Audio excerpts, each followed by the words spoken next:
জীবনের পথে আমরা অনেক সময় নিজেদের অবমূল্যায়ন করি। একটু ব্যর্থতা, কিছু ভুল আর অন্যের অবহেলা যেন আমাদের নিজের চোখে আমাদেরই ছোট করে ফেলে।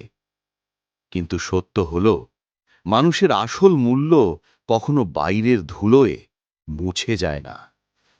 যেমন একটা নোটকে যতই মুচড়ে মাটিতে ফেলো, তবুও তার দাম থাকে সমান, তেমনি মানুষও যত আঘাত পাক তার আসল মূল্য কখনো কমে না।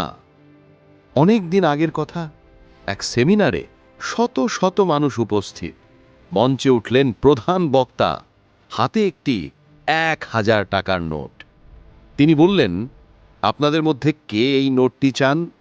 সঙ্গে সঙ্গে শত শত হাত উঠল উপরে। বক্তা হেসে নোটটি হাতে মুচড়িয়ে ফেললেন, কুঁচকে দিলেন। তারপর বললেন, এবার কে নিতে চায়?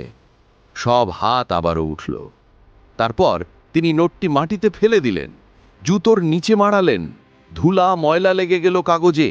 তবুও তিনি আবার জিজ্ঞেস করলেন, এখনো কি কেউ এটি নিতে চায়? সবাই একসাথে বলল, হ্যাঁ।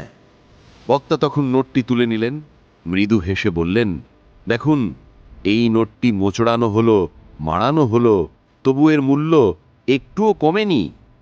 জীবনও এমনই। তিনি বললেন, আমরাও জীবনে অনেকবার কষ্ট পাই, ব্যর্থ হই, অপমানিত হই, কিন্তু এই মুহূর্তগুলো আমাদের আসল মূল্য কেড়ে নিতে পারে না। যত আঘাতই আসুক, আপনার ভেতরের মান, শক্তি আর মর্যাদা কখনো কমে না। বাহ্যিক ধুলোয় তোমার মূল্য মাপা যায় না।